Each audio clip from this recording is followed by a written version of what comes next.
Добрый день. Good afternoon, everyone. Hello, everyone.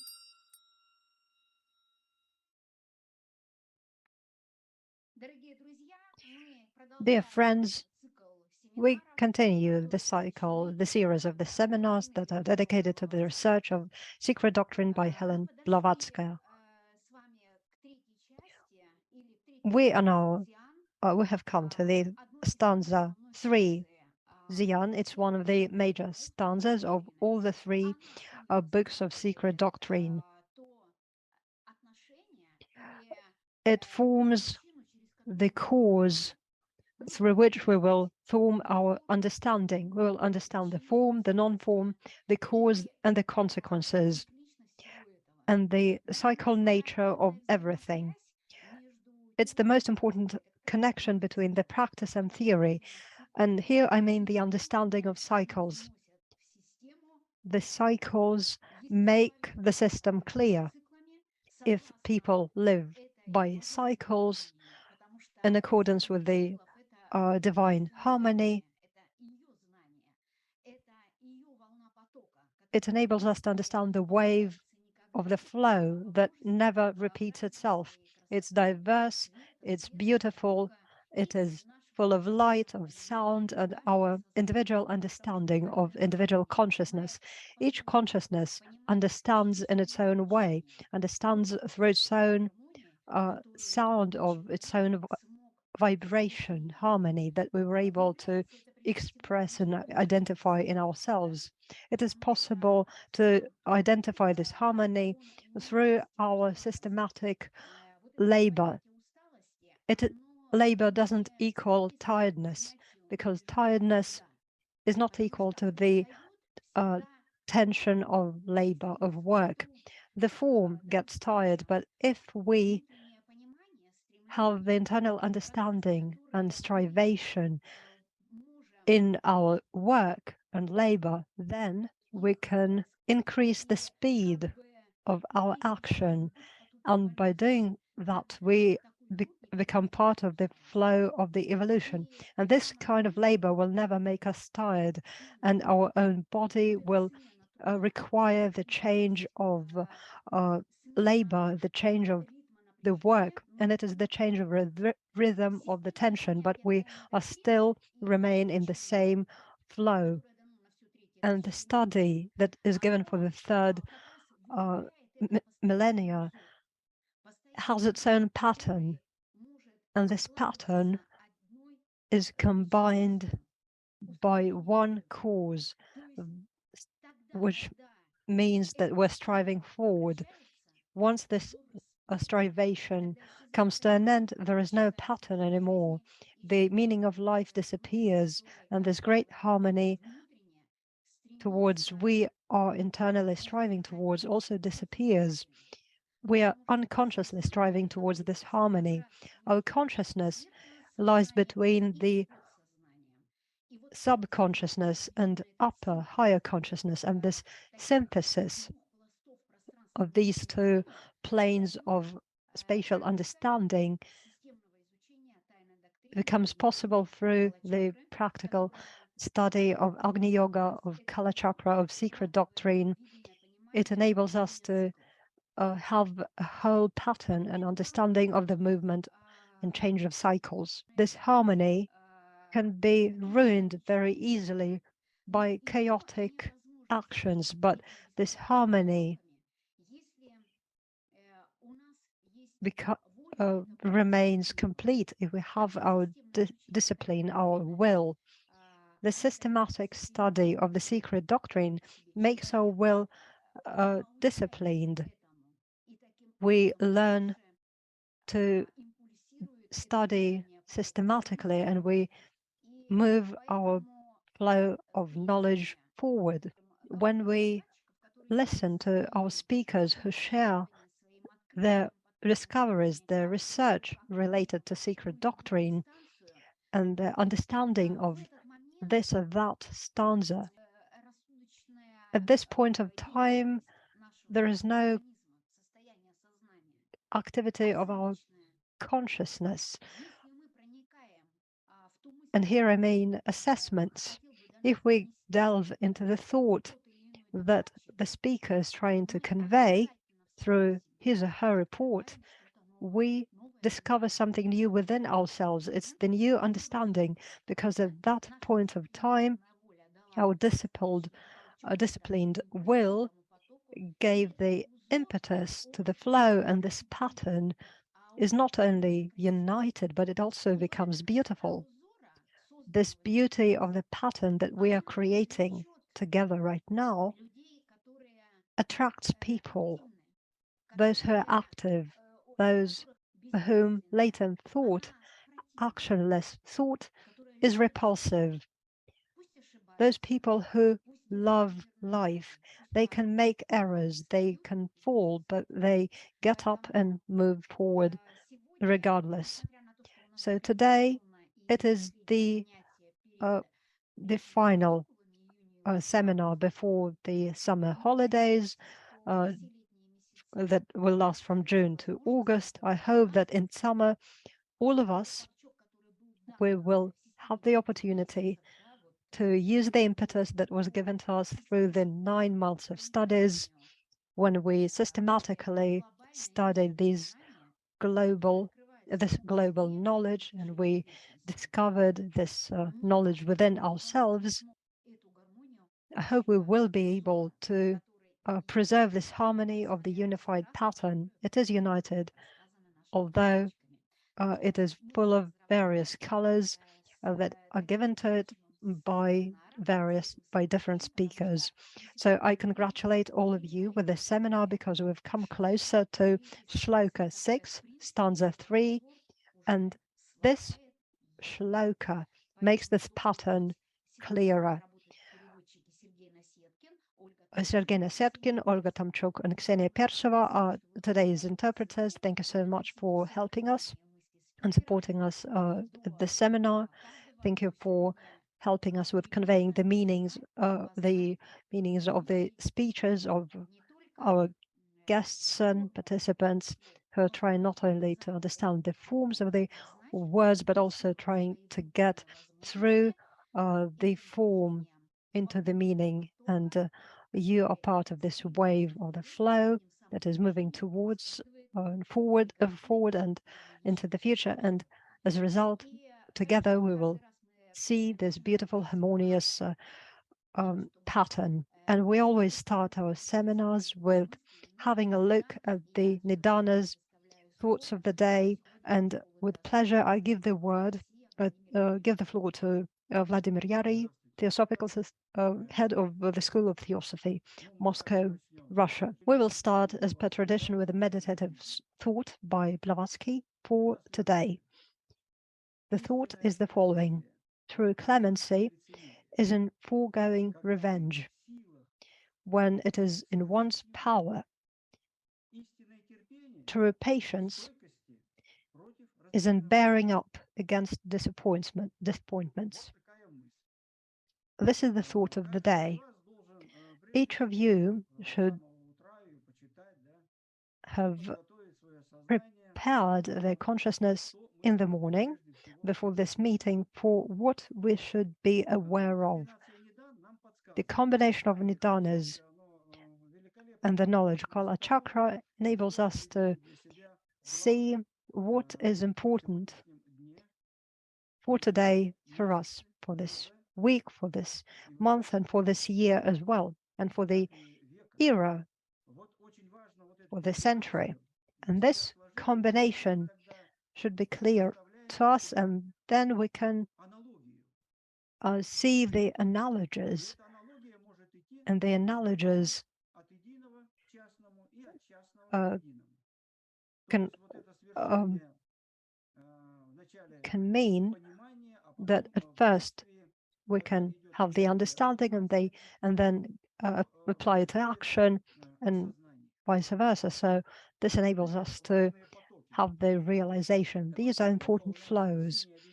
The epoch is the epoch of blue monkey, and it symbolizes the beauty of the thought, because the element is the air, and it is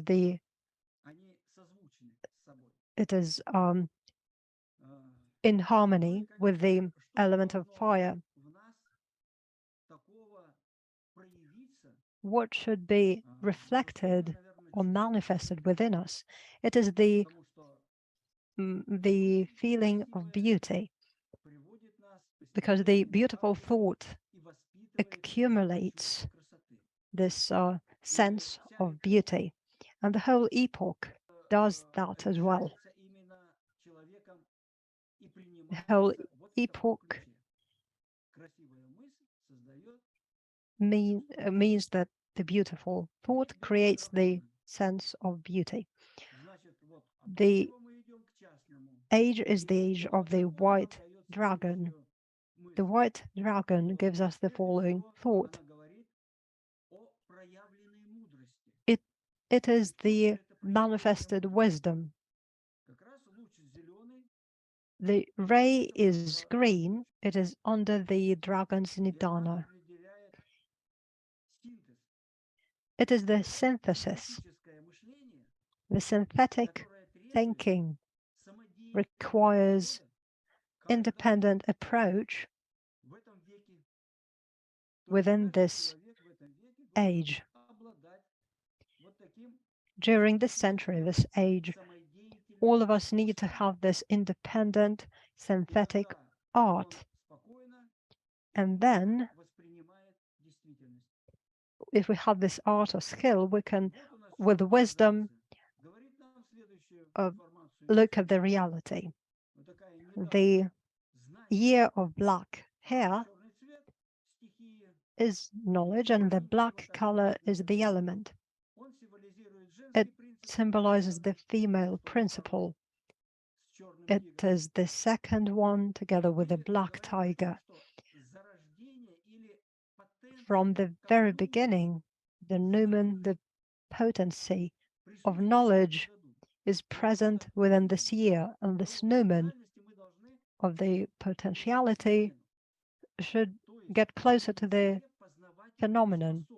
We should wake up the learning ability within all of us. It is in line with the age, or with the century. All that means that we need to awaken the independent creativity potential within ourselves. And then we are able to perceive the reality. And the month is the month of the red dragon. And just imagine, we have looked at the epoch, at the age or century, at the year, and the month. We are under the nidana of the red dragon. The red dragon is under the ray of the sun. The sun gives life. It is of pahat, nature, or creativity in nature. It awakens and it gives life to any form. The form that existed in the ocean of eternity. And this impetus gives the wisdom of the spirit, and it is symbolized by the fiery dragon. Within this creative force or independent activity or independent skill or art, independence is very important. Dragon is the symbol of Maitreya, the teacher of wisdom. Then it means that we need to be in line with him. We should awaken our spirit and our individuality. We should tune it according to the karma tone that is true to this month. It is very clear for those who, of course, pay attention to this energy and to this nidana. If this knowledge is present, but even if someone doesn't have this knowledge, it can be felt. The week is the week of the yellow tiger. The yellow tiger symbolizes the male, nature principle. It is under the blue, light blue ray. It's the Jupiter, the heart, the disciple's heart ray. It symbolizes warmth. And this ray is the spiritual life, the manifestation of spiritual life. Tiger is also is the birth, and the birth means that this is the birth of light. Light is the light of our sense and our knowledge, which is within our heart. The birth of this sense of knowledge is manifested through the birth of a disciple. And a disciple, on its own part, is loyal to the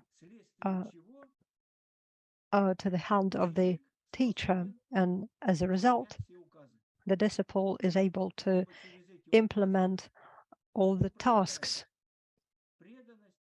Through doing that, the disciple expresses his loyalty, his respect, and this is the consequence of this week. That is what we need to awaken within ourselves. We need to awaken within ourselves this light which is within the cave of our heart. And today is the day of the black rooster, which is the symbol of the Logos. It's the symbol of beauty, and it is under the green ray of Saturn, which is the synthesis. The synthesis is manifested through the beauty of the word, magnificence of the word, and that is the sense of knowledge, or the voice of the silence, which enables us to tune our musical instrument of our soul, so that we would be in line with this magnificence, which is based on the sense of beauty. This is the uniqueness of this day. The black color symbolizes the magnificence of the divine thought.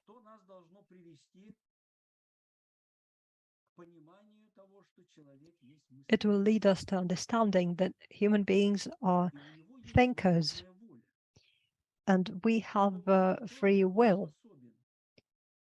When we apply our free will, we can think and have the sense of beauty, and we can express our culture and our responsibility and our responsible activities. Today we're going to discuss stanza 3 and Sloka 6, and this combination of nidanas will help us with our studies, because the voice of silence is present in the black rooster. All the nidanas of the epoch, of the century, of the year, of the month, of the week are expressed in one day. The whole cosmos has been reflected in this drop of now, of the real now, which is nothing more but our consciousness that has no prejudices, that we need to make free, so that we would clearly reflect the reality. What do we need for that, to do that? What levers shall we use?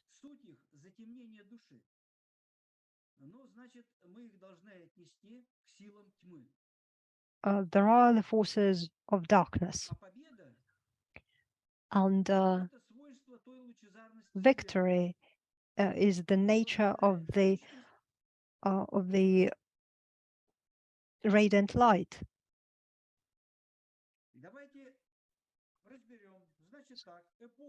So the epoch is the epoch of the blue monkeys, Klesha. It's something that we need to overcome for being together with everyone. We need the state of unity. Let's say we've had the victory. The age is the age of Klesha, of anger, and we use warmth and light to get victory. We can conquer the black hair by wisdom, the red dragon. This month is can be darkened by anger, by this Klesha, and we use warmth and light to overcome it. And there are illusions that can darken the beauty, and the yellow tiger can be conquered with attention and concentration. And the day is the day of the black rooster.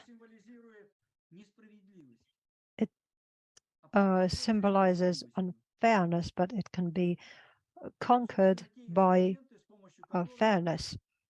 So these are the tools that we can use to make our consciousness free from habits and prejudices. And all that will enable us to finally synthesize Sloka 6, stanza 3. The root of life was in every drop of the ocean of immortality, and the ocean was radiant light, which was fire and heat and motion. Darkness vanished and was no more. It disappeared in its own essence, the body of fire and water, of father and mother. Thank you. Thank you so much. It just occurred to me while I was listening to the Nidanas and their correspondence to their meanings. In Sloka 6, this drop started to form each drop of the ocean in its own essence. As a result, we can see the plasticity, the flexibility of consciousness, all those levers or tools through which, with the help of which we can identify this flexibility within ourselves. This is the nature of plasticity. And when looking at Sloka 6 today, we will learn more about the characteristics of plasticity. And it just occurred to me, and I'd like to give the floor to our speaker, Kishore Ongole, Theosophical Society of India, Guntur. We give you the floor. Kishore, we're listening to you very carefully. Thank you so much for having joined us. Namaste. Thank you for this opportunity. Today, we are discussing about Sloka 6, stanza 3. The root of life was in every drop of the ocean of immortality, Amrita, and the ocean was radiant light, which was fire and heat and motion. Darkness vanished and was no more. It disappeared in its own essence, the body of fire and water, of father and mother.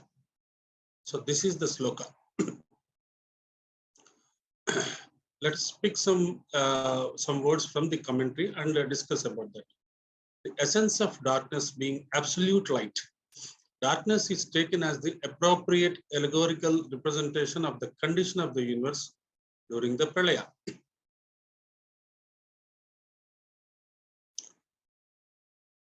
Or the term of absolute rest or non-being as it appears to our finite minds. The fire, heat, and motion here spoken of course, not the fire, heat, and motion of physical science, but the underlying abstractions, the noumena, or the soul of the essence of those material manifestations. The things in themselves which, as modern science confesses, entirely elude the instruments of the laboratory and which even the mind cannot grasp. Although it can equally little avoid the conclusion that these underlying essences of things must exist. Fire and water, or father and mother, may be taken here to mean the divine ray and chaos.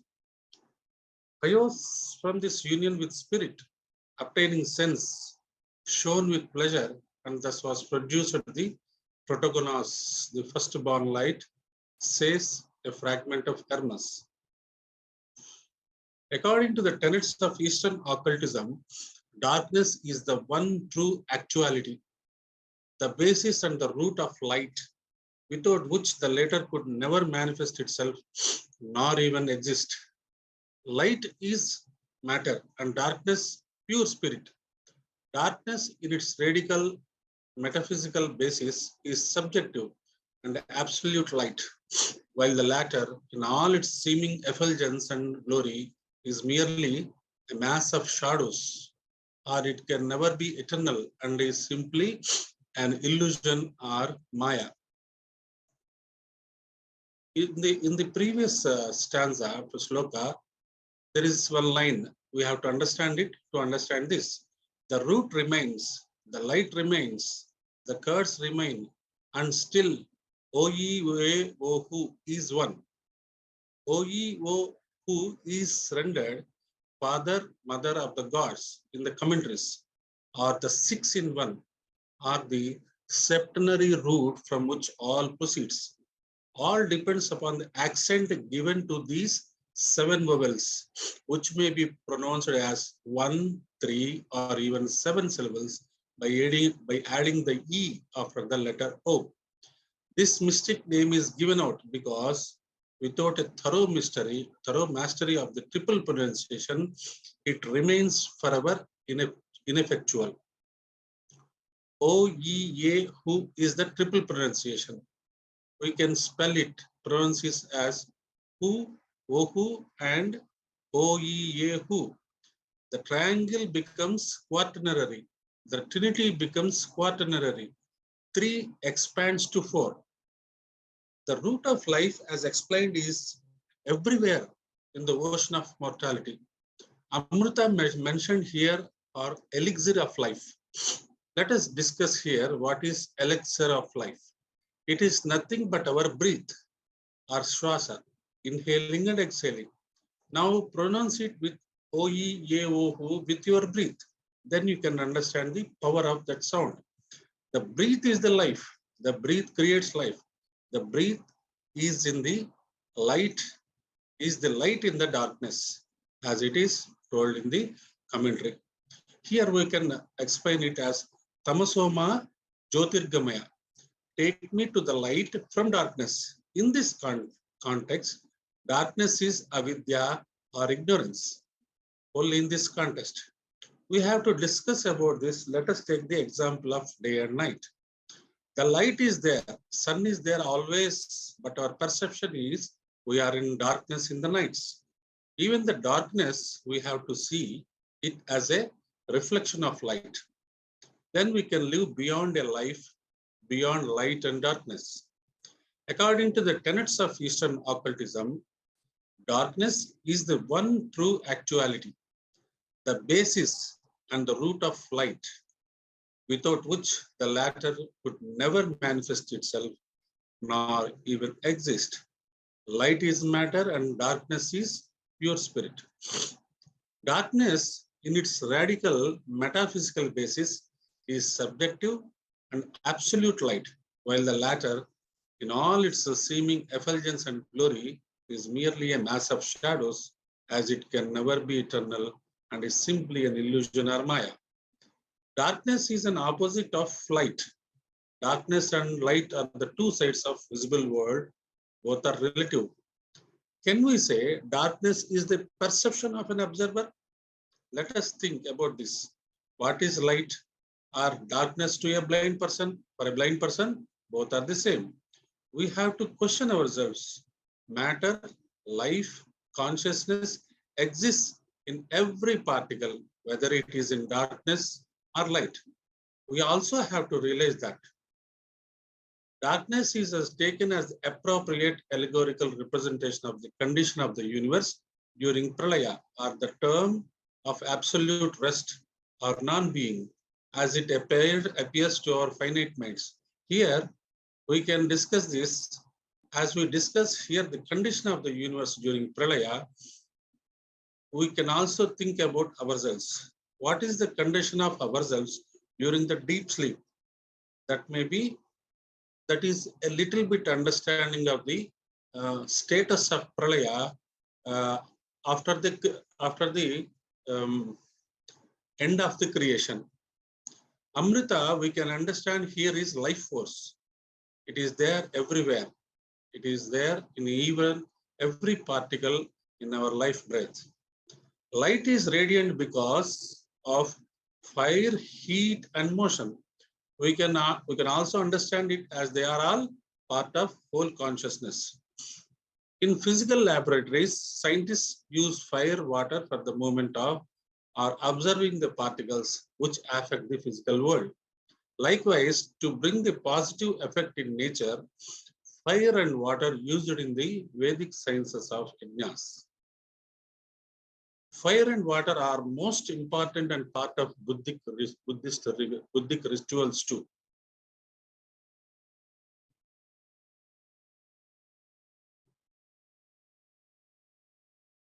It disappeared in its own essence, the body of fire and water of father and mother. Here we can understand it as it given in the commentary. Ocean of radiant light is the body of fire and water, which is compared to father and mother, the highest energies of the universe. Fuhat, the holy son of father and mother, uses fire, light, water, motion to create material universe. Luminous sun of the morning, we can understand it as our very own sun is the boss of our solar system. He gives the pranic energy to the whole life in this solar system. That we can understand as luminous sun of the morning. Thank you so much for giving me this opportunity. Thanks to the technical team of Adamant Lodge and all the Theosophies of the world. Господин Кишори, большое Thank you very спасибо. much for presentation of the Stanza. Dear friends, we have the Q&A section open.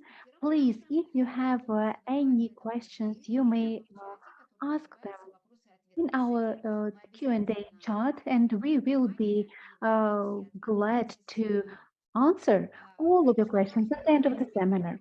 And of course, our dear friend Mr. Kishori paid special attention to certain aspects. First of all, breathing and how the sun interacts with the state of the universe and the human being as the whole body. All this is interconnected and very interesting, especially because the process of breathing also has several stages, external and internal nature. And of course, in history, there are some cases that we know about yogins who achieved supreme harmony and who would go into their inner breathing. Their body would remain silent and they wouldn't move for many thousands of years, yet they were alive.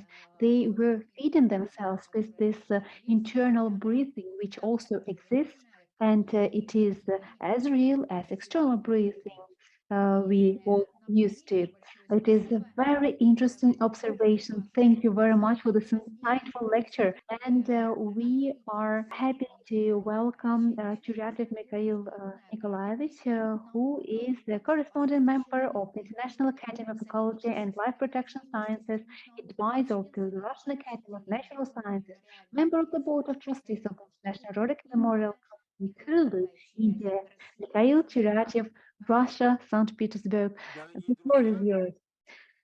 Dear friends, I'm happy to greet all of you from St. Petersburg, from the cultural capital of Russia, from the city where the great family of Roriks originated and where they lived a major part of their lives. And today we are celebrating 320 years from its foundation. 320 years, which means five, symbol of honor. So it means that we are in connection with the Nidanas that Vladimir Vasilyevich told about, and it is a great event. It gives us new creative impulse that will help us to interact and share our ideas on this Sloka, which synthesizes the previous slokas and builds the bridge to the next one. Individuality as a wanderer passing through the paths of Kalachakras, spirally ascends to the descents through spheres of many lives and different personalities, accumulating spiral existence. The chain of the 12 Sandanas becomes no longer a chain by the wheel of life, with 12 spokes. Elena Ivanovna Rorik wrote about it. The wheel of life can never stop. The wheel of the benevolent law in the unchangeable rotation crushes untiringly the worthless chaff, separating it from the golden grain. The hand of karma directs the wheel, its revolutions marking the beat of its heart. The current year of the black hair, as Vladimir Yary explained to us recently, gives us the opportunity to understand reality, to eat the fruit of wisdom, the Bodhi tree, and its juice of Amrita, eternal life. The living Bodhi tree symbolizes the awakening of the mind to perception, but the consonant Sanskrit word deity is more associated with the grain of this tree, which stores its potential of the universal soul and mind, the law of spiritual growth, dharma.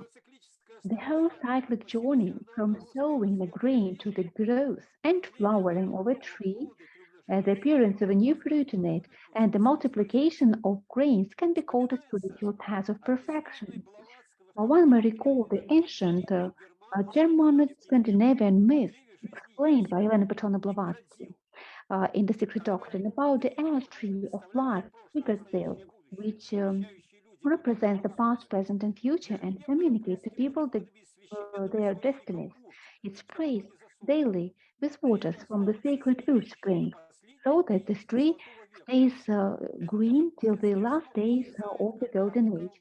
This age of childhood dreams disappears when the sourceless goblins, personifying the passion of gold, fills the souls of girls and people with an desire that plunges them into the domain of karma. And then the sin is born with all its grave karmic consequences. The divine bird, Orneus, living in the crown of the sacred heavenly ice tree, kidnaps and brings to earth to people a fruit containing lightning, Agni. But the name of Orneus, as well as that of Prometheus, bears not one, not even two, but a series of esoteric meanings. Both relate to the seven celestial fires, to Agni Apyamani, his three sons. Their 45 sons constitute the 49 fires.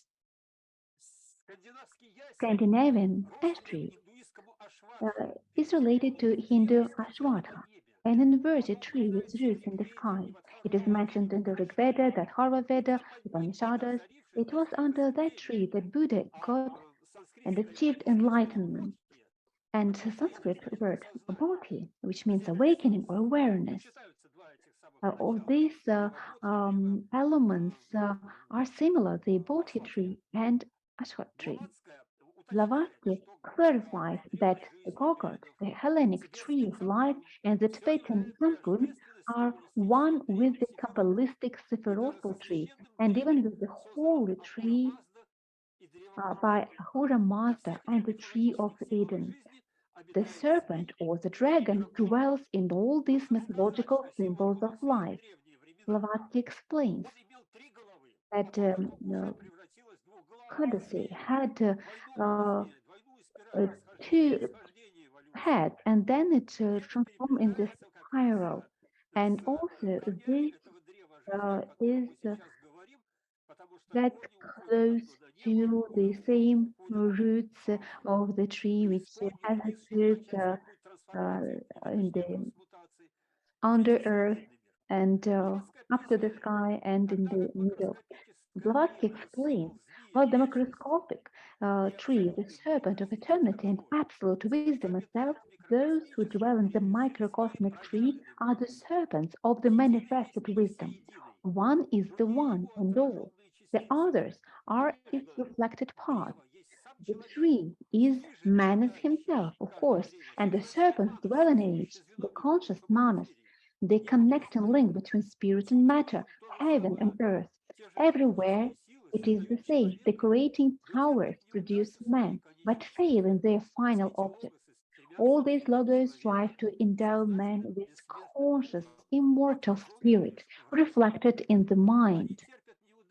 Omanas alone. They fail and they all represented as being punished for the failure, if not for the attempt. Blavatsky wrote, this punishment is their imprisonment in the darkness of matter or inside the animal man. It is equivalent to the chains of Prometheus, who gifted people with divine fire. His torments, which are caused by an eagle periodically picking the liver of the hero, but after all, liver and blood, the carrier of pranic fire or oxygen, are connected with the principle of karma, reflected the nature of Feha, the mediator between spirit and matter, between the triad and the quaternary. And maybe it is not the punishment as a reward for being given the possibility to ascend. The sacrifice of the light bearer Prometheus, who brings the fire of enlightenment to people, leads him into darkness. This is the punishment. But this is not the cosmogonic universal darkness from which the primordial light was born, of the Sloka. It should be noted that any matter preserves the memory of its spiritual origin. But in order for spiritual fire to shine from its depths, it is necessary to transform material conditions into spiritual ones, which is what culture is called for. We have recollected the tree of life in connection with the reflections of Sloka 6, Stanza 3 of the Secret Doctrine. Vincent begins with the words, the root of life was in every drop of the ocean of immortality, that is, Amrita. But the ash tree of the Scandinavian mythology of the younger Edda has three roots, as we mentioned, the first of which goes to heaven, to Aesir, the gods in their abode of Asgard, in the bright future destined for people. By the way, when the gods and Asur from the famous Quranic myth churned the milky ocean to find the nectar of immortality or Amrita, among the 14 treasures, they extracted a paradise tree of Parijata with unfading flowers, which the devas then brought to the heavenly abode of Indra. The solar and lunar symbols of buttermilk touring, the connection of the cosmogonic myths with the war in heaven and the fall of angels, were mentioned by Blavatsky and in the comments to Slokov's for Stanza 3. We have already briefly noted the role of heavenly fire in the forfeit of Prometheus mentioned in the sacred herb spring that feeds the tree of life. To this day, in India and other Asian countries, on various occasions, Hindus and Buddhists perform fire sacrifice rituals, fire pujas, as we've heard today from our dear friend from India. Outstanding alchemists of the past were well aware of the transmitting properties of the spiritualized fire occurring on different planes and in different worlds, including those inside a person, thanks to their divine nature, but also water, likewise participating in the art of mental doing, as alchemists were calling it.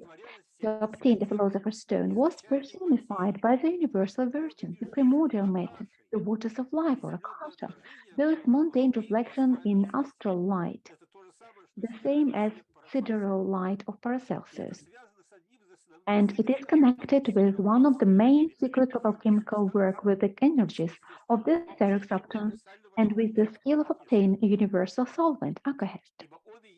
For it is akasha or anima mundi, world soul, seven-veiled mother, Mula Prakriti, or a liar on the highest plane, but the astral light on the lower. Reflecting on this sloka, it is worthwhile to talk in more detail about fire and water, because these abstract principles have many aspects of manifestations, and the interpretations of their inherent qualities are quite diverse even among thinkers illuminated by higher knowledge. In the sixth sloka it is said, darkness vanished and was no more. It disappeared, it vanished in its own essence, the body of fire and water, all father and mother. What body of fire and water is being spoken about? If we take into account the comments to the sloka, then light and darkness are identical in themselves, being only divisible in the human mind, and darkness adopted illumination in order to make itself visible.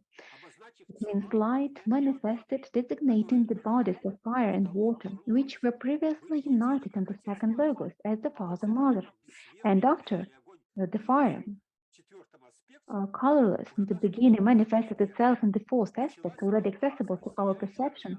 Its coloring began shining with multicolored rays, consonant with the geometric features of the diverse forms being born with their elemental dominance.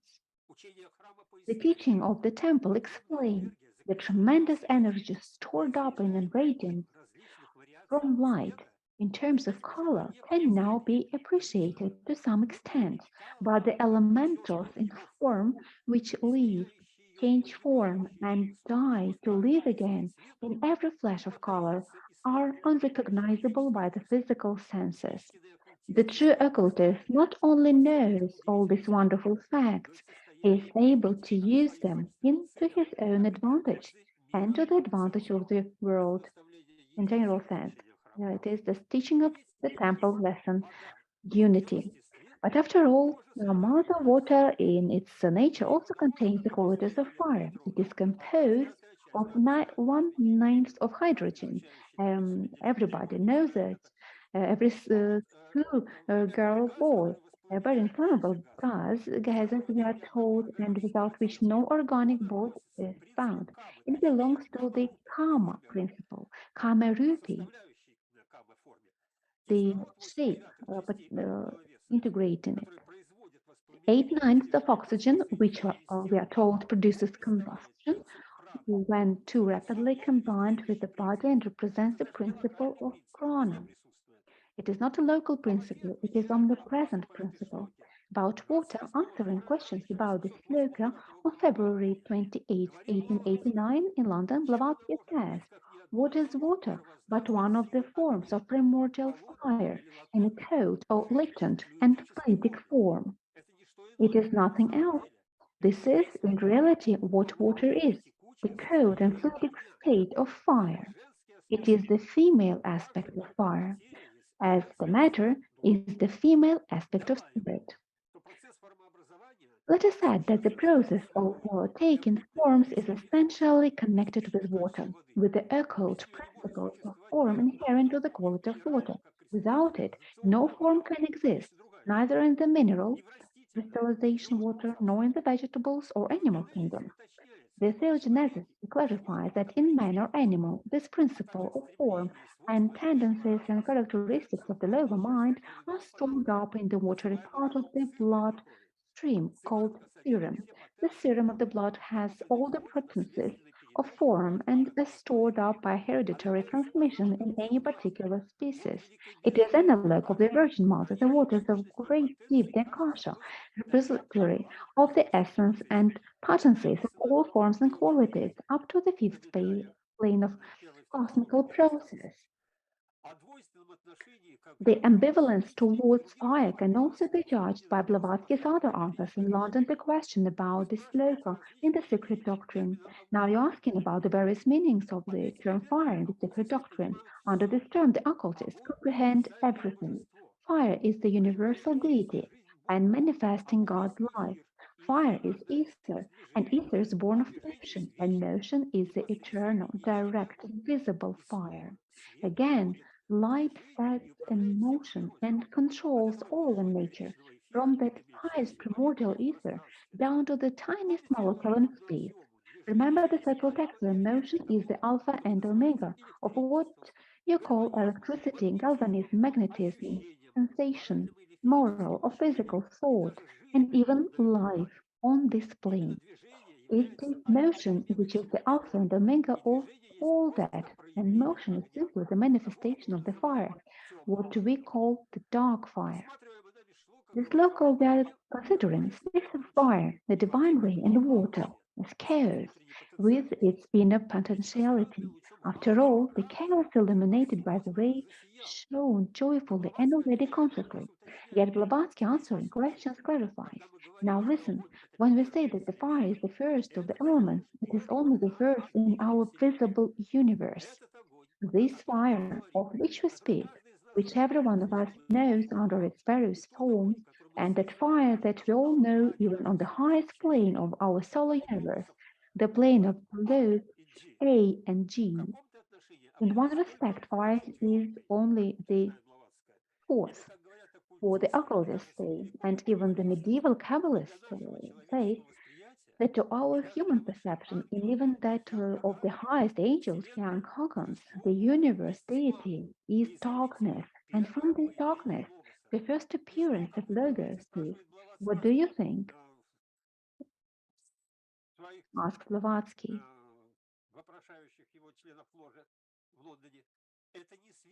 It is not light, it is the weight, air, or ether, the first thing that waits that cannot be seen, and yet it waits in its primordial state. Then the second is light, the third is heat, and the fourth only is fire. The fire that we know, mind you. I don't speak about universal fire. That is different. Uh, and yet, fire is the most mystic of all elements, as the most divine. And to give even a small percentage of its meanings and their various applications on even one plane, let alone on different planes of cosmos, is perfectly impossible. Now, shall I give you on one plane in the solar system? Fire is the father of light, light the parent of heat and of air, vital air, says the occult book. And the absolute deity can be referred to as darkness, the dark fire. Then the first progeny of light is truly the first self-conscious God. For what is light but the world illuminating and life-giving deity? Light is time. What from an abstraction has become a reality? Do you understand the meaning of it? Light is time, which time from an abstraction has become reality. If there were no light, you would not have time, as Elena Petrovna told. At the same time, we shall recall from Elena Petrovna's comments to the sloka that the light is matter and darkness is a pure spirit. Darkness, in its radical metaphysical basis, is subjective and absolute light, while the latter, in all its seeming effulgence and glory, is merely a mass of shadows, as it can never be eternal, as it is simply an illusion or maya, as we already heard today from our previous lecturer. In principle, the clarification is given the theogenesis. The fire manifests on all planes, and we have the two main divisions of it, the higher and the lower fires. The higher fire pertain to the three higher planes of Atma Buddhi Manas, the lower fires to the four lower planes of manifestation. On the four lower planes, a fire has its light as heat, the analog of passion. On the three higher planes, all fire has its in the light without heat, the analog of compassion. Going back to Kalachakra, when we are talking about the dragon, Vladimir Vasilyevich was explaining to us, symbol of Maitreya. Maitreya is the winner, the Buddha of compassion. Spiritual cosmic evolution, the energy process of which is supported, protected, and promoted by higher forces, including the masters of the sacred mystical fire, is aimed at developing each manifested human race to the stage when it becomes possible to consciously recognize its divine progenitors and guardians. The basic desire of the hierarchy of the forces of light is to help spiritual perfection. Theogenesis explains the Deific desire draws all creatures irresistibly towards the central flame with eventual winning of the fire body. This fire body, the Nirmanakaya body, is attained when the lower principles of bodies are purified and regenerated by the fire. In other words, when by process of evolution, aspiration, and heroic sacrifices, the earth, water, and air are eliminated from the lower vehicles, leaving the highest principle, fire, active. This fire is now latent in humanity and in the matter generally. We should say that the fire is the main transforming element because the water and air and earth are also fire. As a matter of fact, in the universe, there is nothing but fire, but vibration, nothing but karma. But this is a bit different story.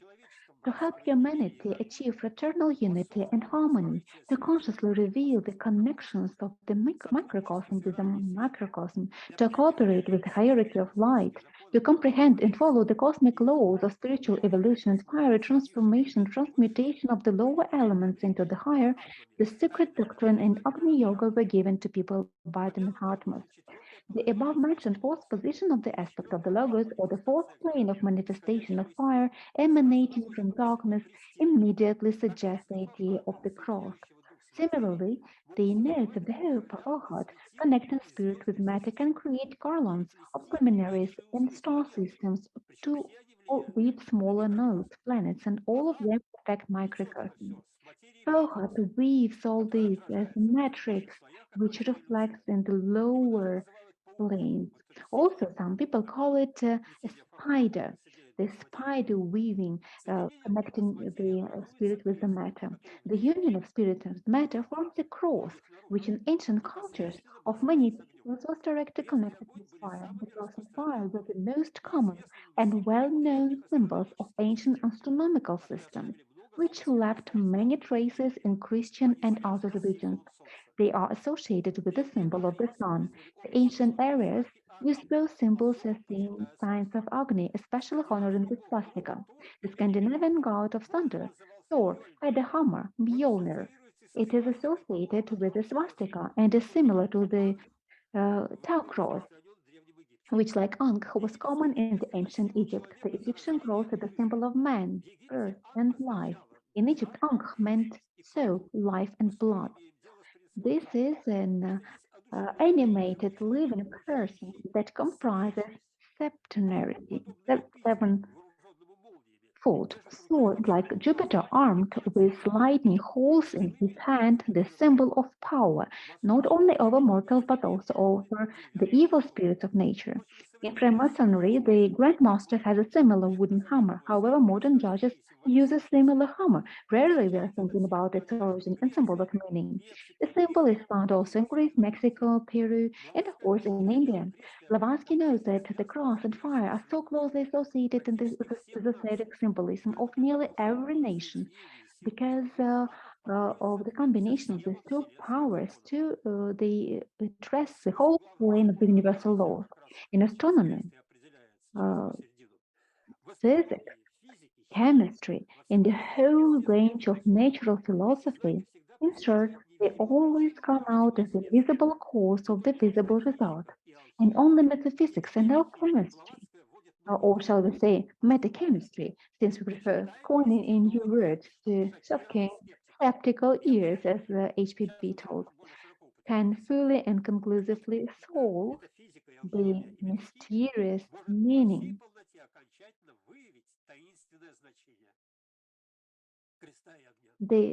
of the cross and the fire. The central point, or the great central sun of the cosmos, as the Kabbalists call it, is the deity. It is the point of intersection between the two great conflicting powers, centripetal and centrifugal forces, which drive the planets into the elliptical orbit that make them trace a cross in their planes through its zodiac.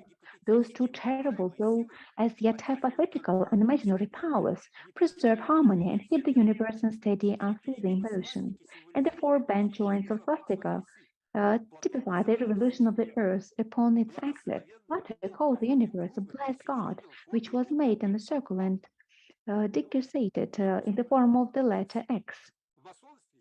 In Masonry, the Royal Arch degree retains the cross as a triple Egyptian tau. It is the mundane circle with the astronomical cross upon it, rapidly revolving, the perfect square of the Pythagorean mathematic in the scale of numbers, as its occult meaning is interpreted by Cornelius Agrippa. Pyr's heat, the central point, the perpendicular rays represents the male element of spirit, and the horizontal one is the female element, the matter. Spirit vivifies and fructifies the matter, and everything proceeds from the central point, the focus of life, the light and heat represented by the terrestrial fire. The highest achievement of man, the following of the spiritual abilities, unity, and synthesis of the polar varieties of life, is the cross of balance. From its center, it is possible to transfer the microcosm to the realm of cosmic consciousness, to union with the divine trinity. It's possible. Balance in the main wise cosmic law. It determines spiritual, mental, and material life in a form.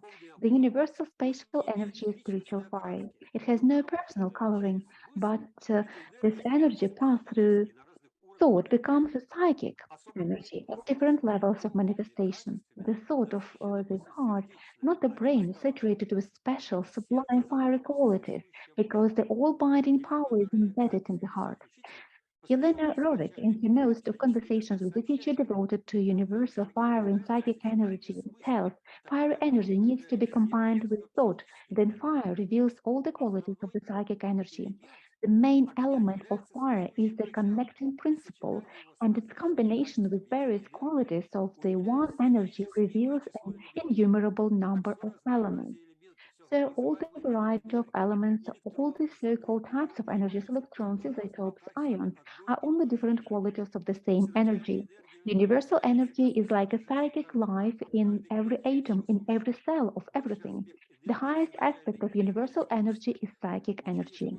In the teaching of living ethics or Agni Yoga, many explanations are given to the nature and properties of fire, and it is not accidental, because the long-fated era of fire and light, Satya Yuga, is coming, and people are given a new teaching of life. Being creatively guided by it, they can successfully ascend to the ladder of cosmic evolution. The symbol of fire is found in all teachings, and in cosmos, fire is affirmed as the manifestation of life.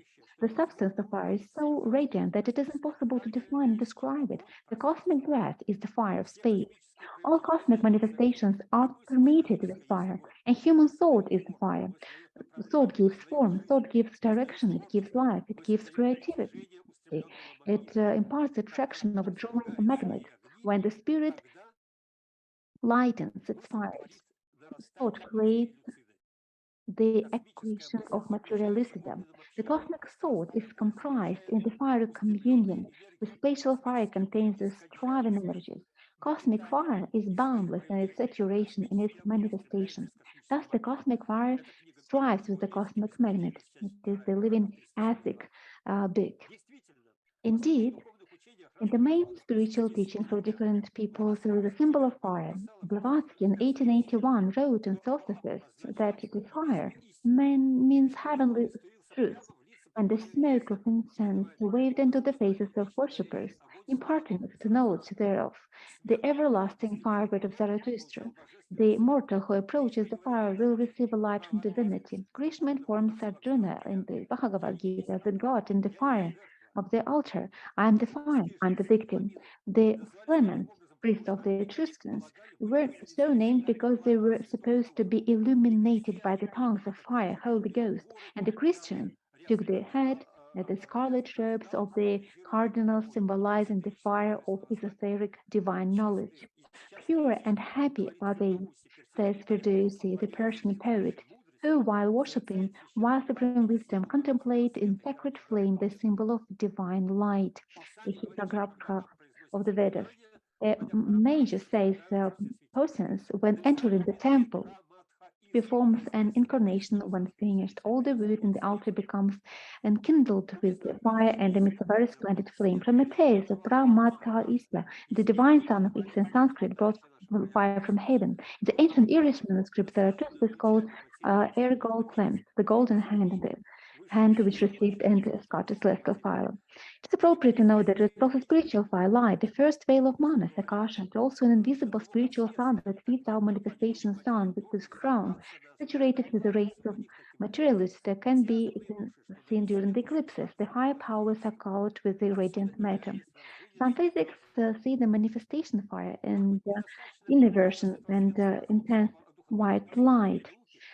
Perhaps the insufficient awakening of this light of the mind in the weakly spiritualized modern science makes scientists unmindful. The etymology of this word speaks not achieving the full capabilities of the mind, or what happened to dark matter, dark energy, and dark black holes, and put researchers in a dead end.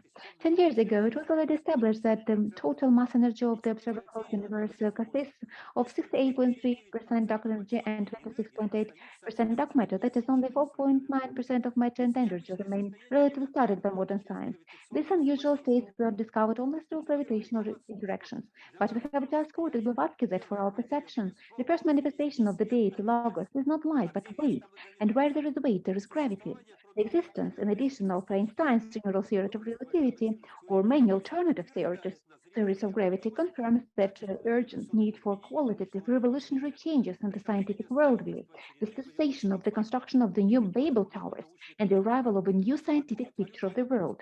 The spiritual path towards understanding of the common new era was indicated by the great teachers of mankind and justified by outstanding thinkers Cosmas, Soloviev, Hilary de Chardin, Swami Vivekananda, Fyodorov, Tsiolkovsky, Chizhevsky, Berdayev, Florensky, Vernadsky, the pinnacle of Russian cosmos being of achievements in Blavatsky and Fyodorov family.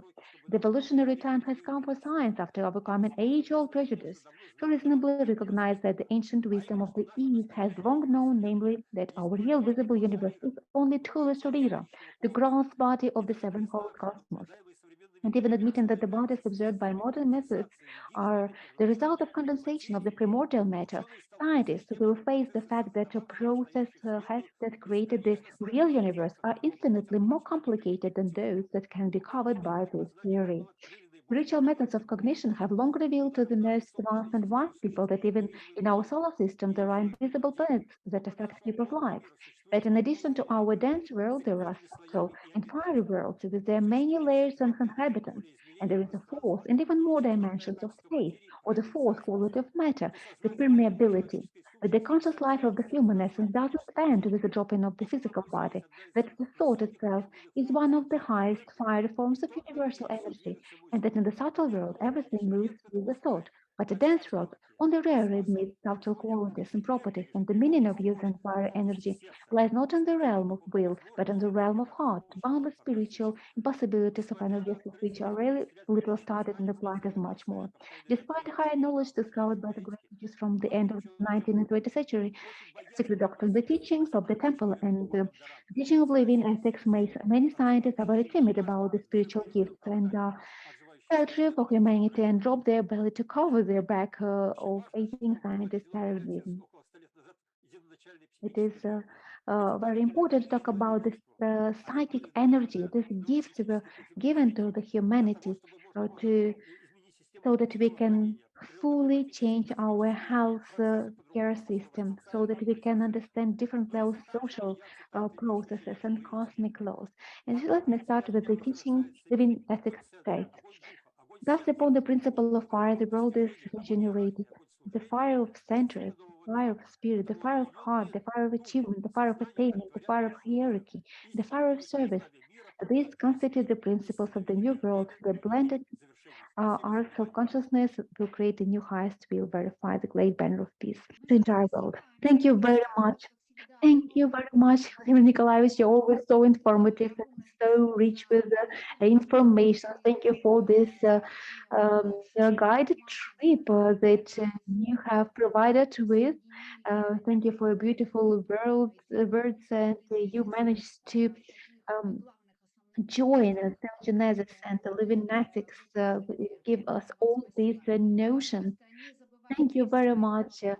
Dear friends, we are going to continue to study the third stanza of the Sloka. We prepared our presentation and traditionally, systemically, we are going through the text through the sloka without leaving the framework of this sloka, without leaving this frame that Elena Petrovna Blavatsky provided us with and directs us in our thought, uh, giving us those words and nations and giving us the places and the cause and effect so that we understand the living energy and the living necessity of movement and motion and breathing, or the cosmic entity that should be enlightened by this sloka. Please let us launch the presentation. The root of life was in every drop of the ocean of immortality, and the ocean was a radiant light, which was fire and heat and motion. Darkness vanished and was no more. It disappeared in its own essence, in the body of fire and water, of father and mother. We'll start with the first phrase, the root of life. What is it? The previous Sloka 5 ended with the root, light, and curds remaining, and each became a force. That is, three forces were formed: root, light, and curds. The three forces formed the root of life from the root of immortality. The root of life entered into a single space and gave potential life to each drop of the one. How did it happen? The single light of space was assimilated by the energy of the impulse of the Creator, and the whole space of light or ocean at the dawn of Manvantara began to move. This movement is rays. So the first key point I'd like to draw your attention to is that the ocean was a radiant light. It means that a single light turned into creative rays. These are different notions because the same light that reflected the absolute phenomenon that had no shadow, no correlation in Sloka 6 turns into creative rays, the rays of creative energy. The root of life is in every drop of the ocean of immortality. This drop is Amrita, so the root of life is located in each drop of Amrita. Let's look at the planes of existence, how this drop of Amrita gives impetus, rather moves, uniting fire, motion, and heat in all planes, starting from the third plane to other planes, including the physical one. Fire, heat, and motion is the root of life, or Amrita, which has the possibility to give this energy of life. That is why darkness disappeared. It disappeared because the movement of light started. The rays of creation appeared. The space of darkness turned into radiant light. The radiance, the radiant, this word means that there's a difference in the space of the united light.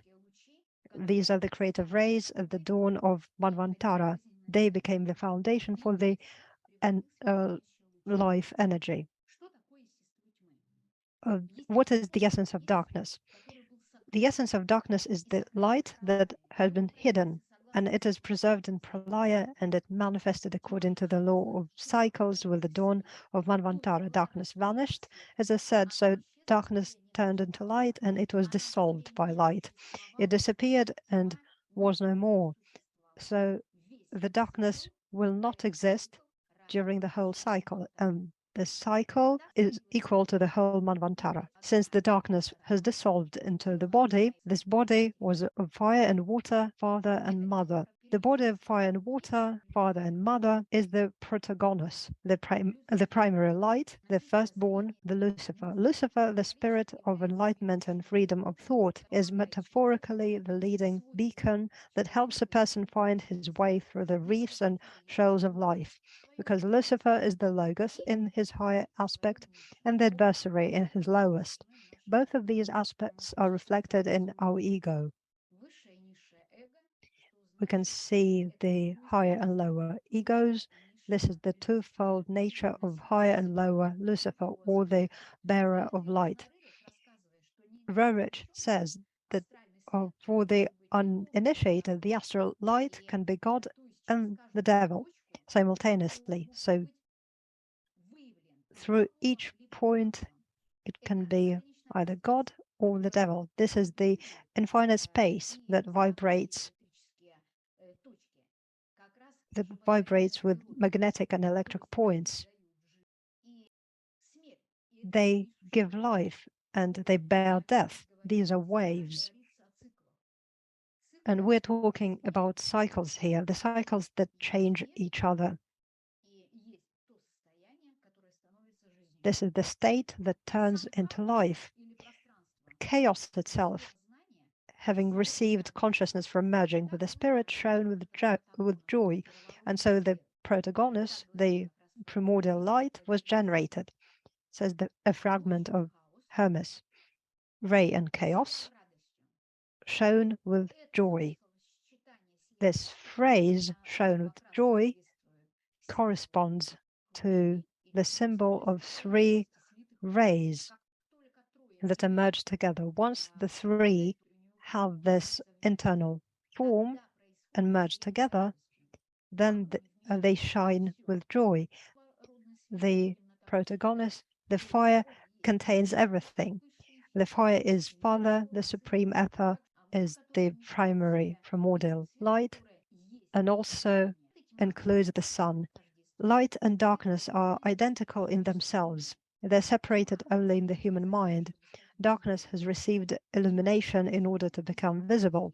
Darkness is the one true reality, the basis and root of light, without which the latter could never manifest or even exist, according to Blavatsky. Light is matter and darkness is pure spirit.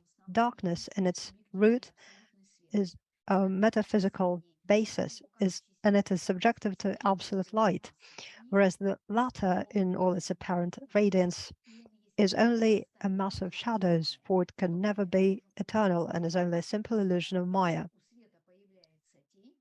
Once light has the shadow, it becomes eternal, and this eternity makes visible this illusion of Maya. In this subjectivity, this radiance is only seeming. It's the shadow of shadows that, according to evolution or its development, it makes the outflow of energy happen. Light is created out of darkness. This is another key point in the Sloka. And darkness was on the face of the abyss and not the reverse way. And in him, in this darkness, was life, and life was the light of men. In other words, Blavatsky says that the day will come when people's eyes will open and they will understand better than they do now. The verse in the Gospel of John, which reads, "And the light shines in the darkness, and the darkness did not overcome it." The cause cannot cover the effect, and vice versa. In this flow of evolutionary movement of light, it makes visible the light. The cause of light is fire. Fire is the highest ether, and the highest ether is born by movement. And movement is eternal darkness, invisible fire. Light drives and controls everything in nature, from the subtlest, primary, highest ether to a molecule in space. So the key point is the higher ether is born by movement. Movement is eternal darkness. invisible fire. For movement gives birth to heat. Heat is the higher ether in motion. When the higher ether slows down the movement, cold appears. According to Blavatsky, nature has 3 negative states: darkness, cold, emptiness, and 3 positive states: light, heat, and all nature. In other words, darkness is light, cold is heat, and emptiness is all nature. The synthesis of all that is the original light. That is how it works. We can see the planes of existence and we can find where the origin of this light is. Out of darkness comes the logos in 4 aspects. The first one is weight. Chaos is the highest ether in the primary state. The second one is the light itself. The third one is heat. And the fourth one is fire. What is this fourth aspect of these 4? This is fire and water, or father and mother. They can be understood as meaning the divine, ray, and chaos. By weight, we understand gravity in the occult sense of attraction and repulsion. This is one of the attributes of differentiation, and it is universal belonging. Attraction and repulsion between matter in different states can be explained in most cases, while the law of gravity is not enough for this. It is not enough explained. This is the position that the tails of comets take when approaching the sun. It is clear in this moment that they clearly act in contradiction with this hypothesis, and Blavatsky gives information about water, what it contains, what it has inside. So water is 1/9 of hydrogen and 8/9 of oxygen, one of the forms of the primary force of fire that has passed in cold, latent form, a liquid form.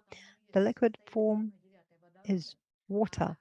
Since water, according to its atomic weight, consists of 1/9 of hydrogen, a very flammable gas, as you know, and without which there is not a single organic substance, and 8/9 of oxygen, which produces combustion when combined with substances too quickly, what can it be but one of the forms of primary force of fire in a cold or latent or fluidic form?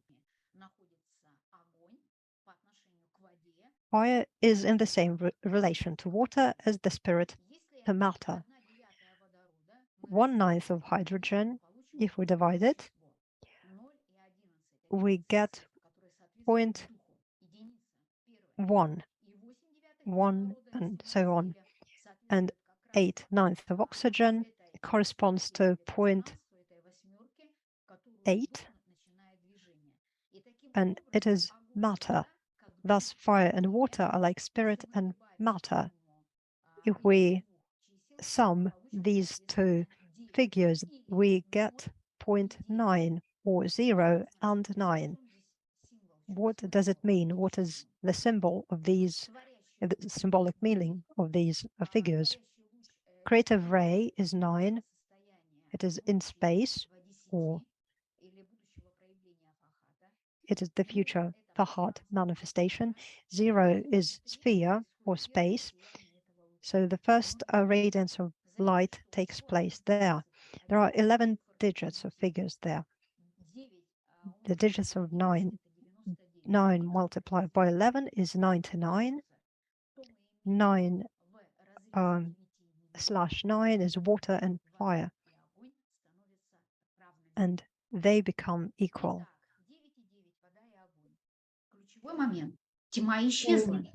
The key point, the darkness disappeared. In the body of fire and water, father and mother, the darkness disappeared when the impulse of the ray of the Creator united spirit and matter in its nature in the body of water and fire. The body of fire is spirit, the body of water is matter, 9 and 9. So 9 is a key symbol and number corresponding to stanza 3, Sloka 6.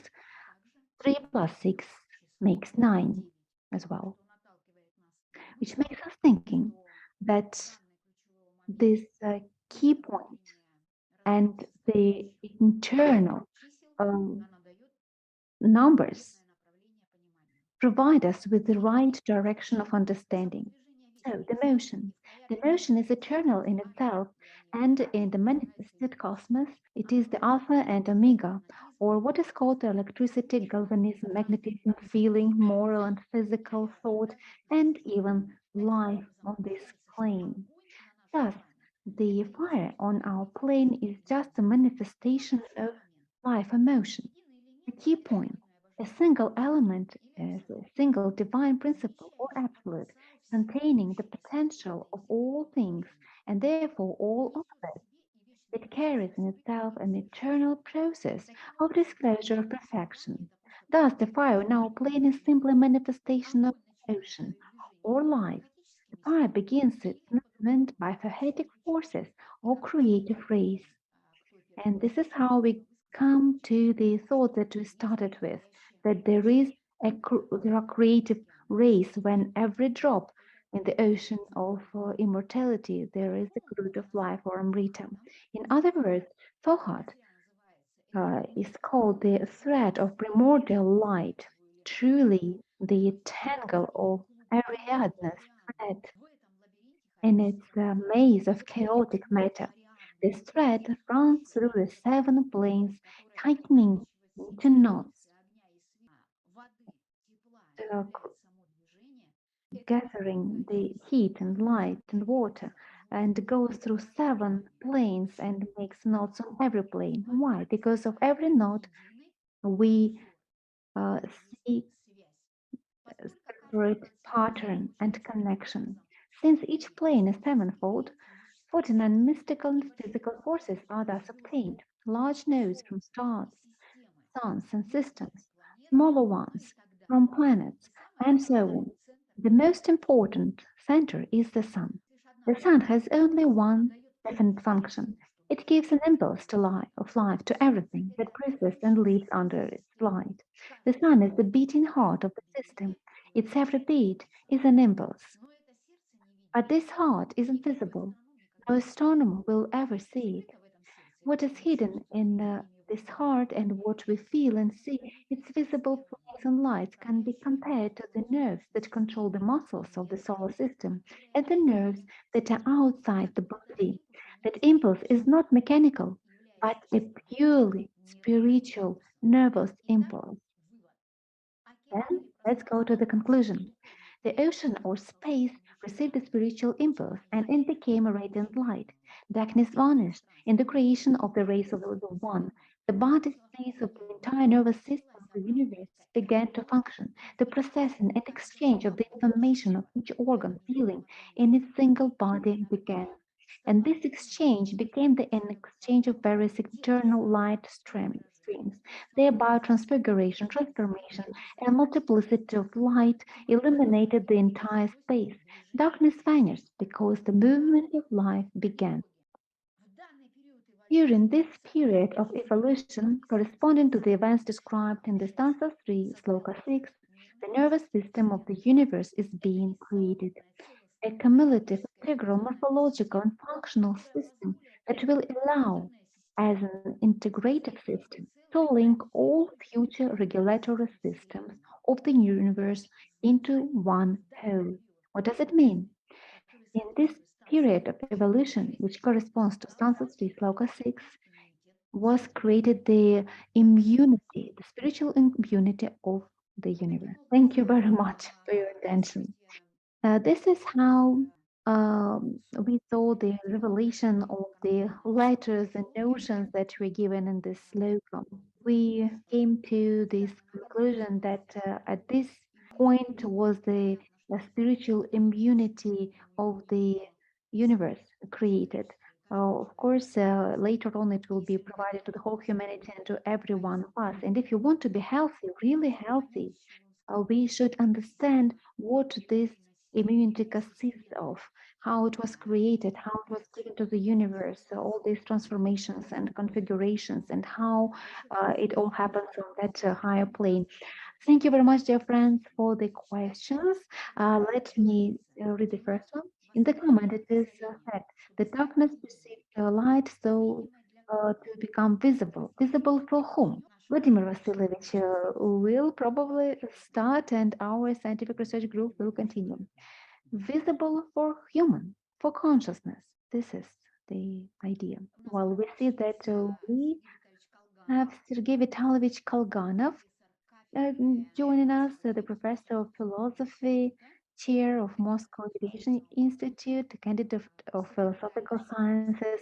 Sergei Vitalovich, it would be interesting to hear your opinion and about everything, about the whole concept, about our lecturers, participants, and maybe you would like to add something to this question: for whom this darkness becomes visible?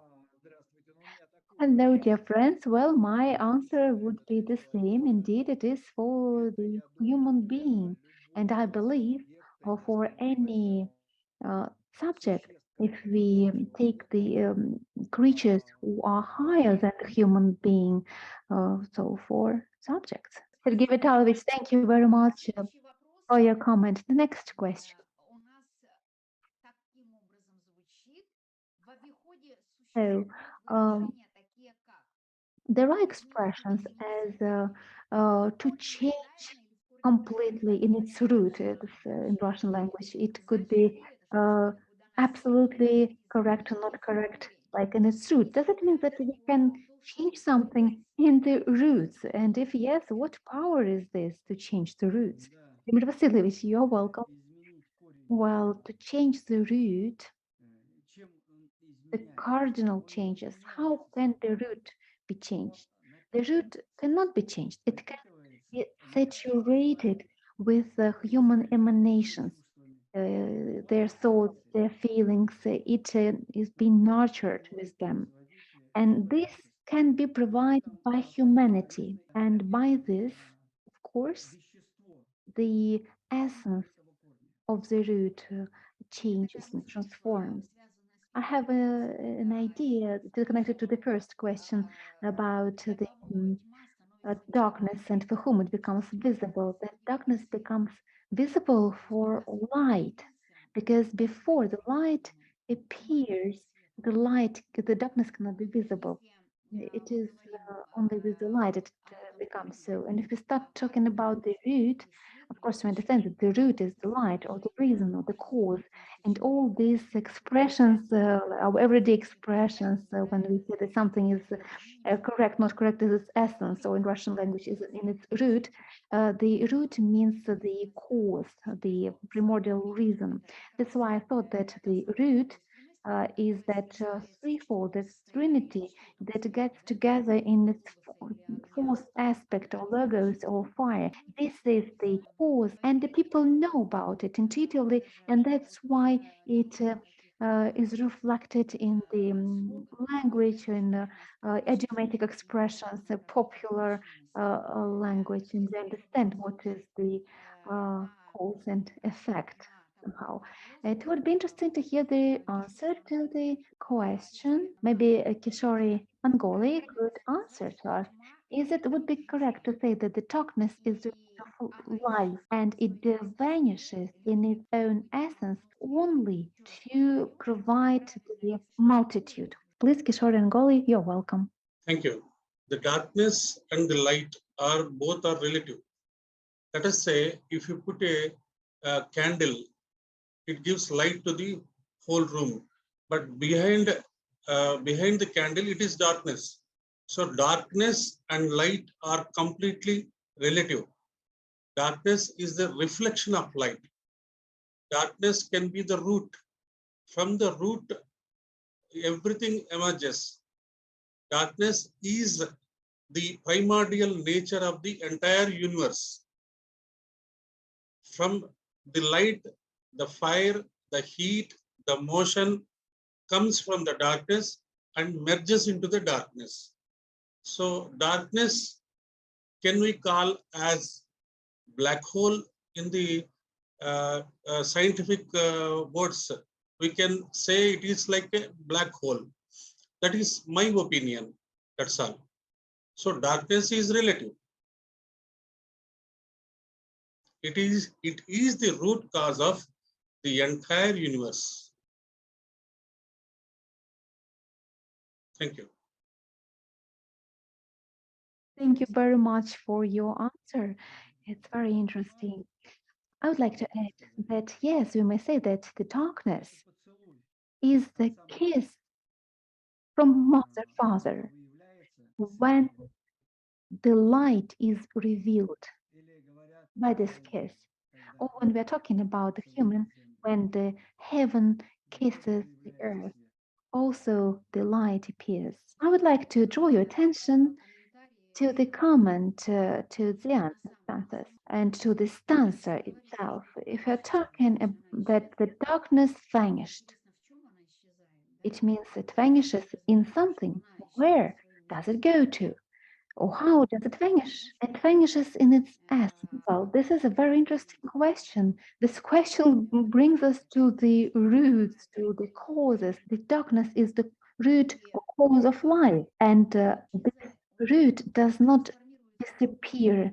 It transforms in different form. It gives light by the motion, life by the motion of light. And the kiss of life, or the kiss of these two parts, is the sun or the motion. There is no darkness there. Darkness was before it happened. And when it happens, the motion appears. And in this case, just as water and fire, these two causes of the future transformations or transmutation of Father, Mother, Spirit, and Matter, they all create motion. And this light is radiant. It becomes radiant in the sixth sloka, because here we see the affirmation of the shape of spirit. Vladimir talks about the logos of the shape of fire, etc. And this multitude that was talked about in the question, it disappears. The darkness disappears in its essence to be in its multitude, but the darkness is not a multitude. The light is a multitude. Enormous quantity of correlations of light in this wave of the flow that is always changing, the continuous cycles.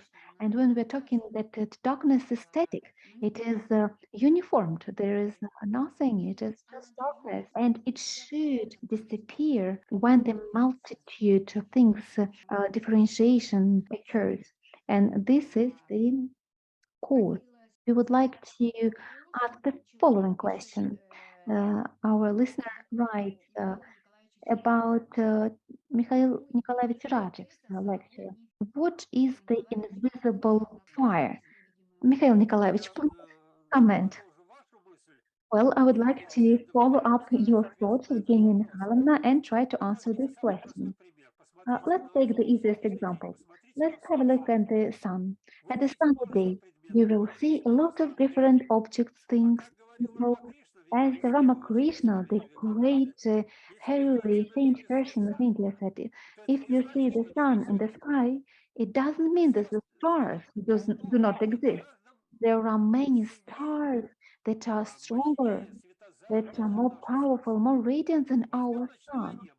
When we look at the sky at night, we do not see the sun. We do not see the contours of the objects. They're all fuzzy. But we see so many stars in the sky. But it doesn't mean that there is no matter, no real darkness behind it, because we only see 5% of all this. Do you see? This is the multitude. This is the multitude of reflections of the mirrors reflecting the darkness and light in the universe.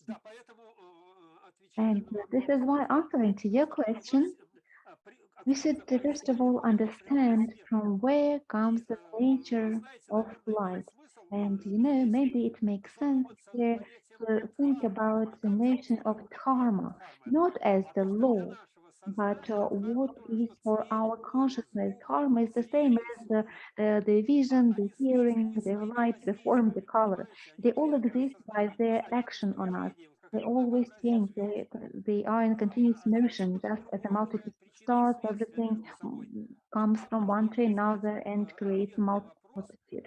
This is how we should look for the question about the illumination of the consciousness, because there's always something higher in the human, the higher manas, and the lower manas tries to learn, tries to go through this period, achieve the light. Thank you very much for your detailed answer. It was very interesting. Vladimir Vasilyevich, wouldn't you like to add anything?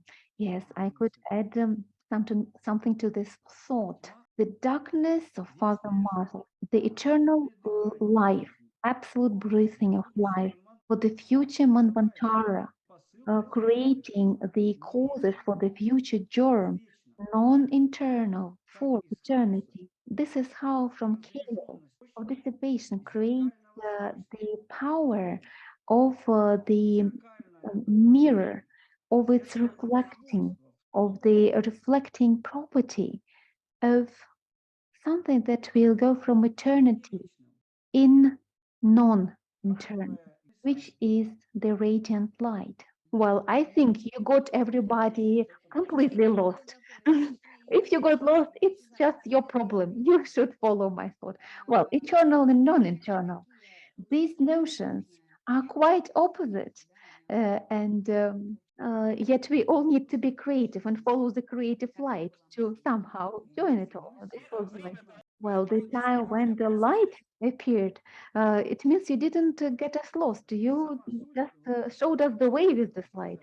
Well, anyhow, the essence of what I wanted to tell you about is quite easy. I just wanted to draw your attention to the numen, which are now create the mirrors. And in these mirrors is reflected Maya or illusion. These are the numens, those as the causeless cause of everything, which will be later on the primordial cause and will be manifested as the important cause. Well, thank you very much. Let us follow with the next question. And we have our dear Michelina Foster. We give you the floor. Our dear friend. Michelina Foster, would like to give you the floor. And probably the Sloka has been open to you from another side. Please, Michelina Foster, could you please comment on that? This has been so very interesting to me. There's so many different points. It's fascinating. I think the one word that I haven't heard is love. We talked about the universe having weight and attraction and repulsion, but that is love. And I think that there is an essence, a quality that flows from non-existence to existence that is of such an essence. It's an entity. And as it drifts down to us, we call it love. But it is that in which light flows, in which the fire burns. It is the essence of fire itself, because within the, I would think, walls of non-existence, there is a fire and a love that is so far beyond anything we could ever understand, that by the time it gets to us, we call it love. We call it human love, love for our pets, our family, our nations, our world, our universe. And in this love, this attraction and repulsion at times, we find that there is a power that is, and a force that is more powerful than anything that we could ever imagine. It carries the light, it carries the consciousness, it carries the mind, and it is within all of us as we are the reflections of this love in substance. Thank you. Мишелина, дорогая, огромное спасибо. Michelina, thank you so much. This is not just an addition. You have just voiced the foundational thought of the whole stanza of everything. Thank you so much. I just wanted to say that love is very typical of the feminine origin or chaos. Chaos. In chaos, this love originates. And Fahad is the carrier, the bearer of this love. This is the creative energy. And then the three appear. And we have also received a question relating to this origin of darkness and the multitude nature. So the next question was, if we're talking about feelings, it seems that all the feelings, they exist in the planes that already have the form. But this feeling of joy, is it accessible, available to these higher planes? And to me, it seemed that when Michelina Foster started to answer the question, she mentioned that the notion of love wasn't even in the discussion today. And it just occurred to me that when we were talking about joy, when this drop, this ocean started to be radiant, this drop of light was filled with joy, and that was the higher state, and that was love. I just wanted to comment that joy is the highest wisdom, and it connects various planes. But Blavatsky also says that thought is the highest point of love. It is the major characteristic of the fiery substance. The fiery substance has two energies, love and thought, at both ends. Thank you so much. Now we move on to another question. In darkness was light, and light was, or rather, life, and life was the light of people. The light of people, what does it mean? Michelina Foster, could you please continue your thought in this context? Light, How can this Fahad energy move? I think that we visualize as humans dimensions and movement, but I think in essence, poof, it's all one, and it's all one at one time.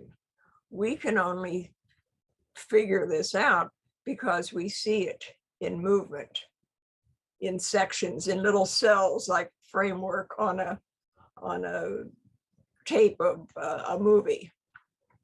So we see this, and the light is the light within each of us, because it is the essence of that which we do not and cannot ever understand in these bodies. It is the light of intelligence, of being, the beingness, not being, but beingness of the entire universe itself.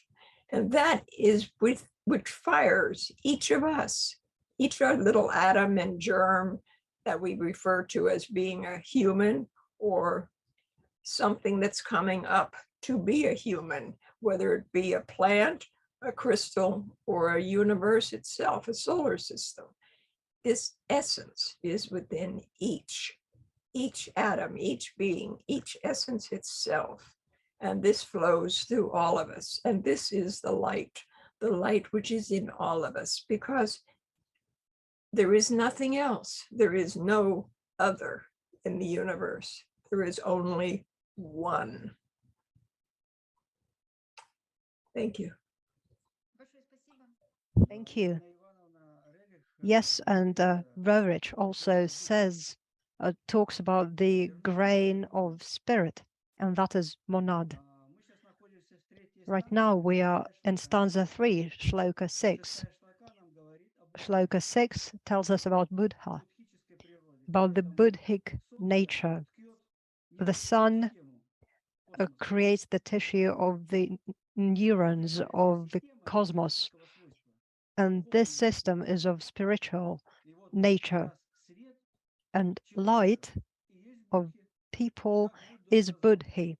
As Buddha said, I can see the whole humanity of Buddha. And as for this light of people, is the light of the humanity itself. And as for monadas, Vladimir just said that this fire, this ocean of this fire, and the fires are the numerous monadas, and this is the light of people in this ocean of life, potential, and love, and this is the creativity based on consciousness. These are fires or roots, we can say, or drops from which this whole ocean is built up from. So this thought is also possible. So this is the ocean of immortality. The creative rays, what is their origin? This is another question that we've received. Kishore Ongole, probably you could answer this question. What is the origin of the creative rays? The creative, from the darkness, a ray comes from the darkness, which manifests into the fire, heat, light, and motion. Darkness is a bundle of energy. It is it is what we call the Parabrahman. So Parabrahman is in the darkness, and from there the creation begins. Initially, a ray emerges from that, and it touches the ocean of the radiant light. And from there, let us say the egg, the primordial egg, the egg breaks open and the light, fire, heat, and motion appears. From there, the energies start to descend and start the creation of the material universe. That is how we can interpret the rays. Thank you. Большое спасибо. Перейдем к следующему Thank you вопросу. so much. So let's move to another question about Kalachakra. Very rare question, I would say, but today we were able to read it in the chat. Kalachakra, does it change the understanding of the secret doctrine? The secret doctrine gives the possibility to have an overall view of Kalachakra. The secret doctrine, at the very beginning of existence, enabled us to get a whole white disk, a circle of existence planes, and we have started from one point in the center, and that's how Kalachakra's zodiacs appeared with all the nidanas and principles and symbolism. Of course, any kind of extension of the notion changes our understanding. If Kalachakra enables us to expand our understanding or have a look at other facets of one and the same notions, Kalachakra opens up the cycles, and the cycles, many cycles equals the evolution.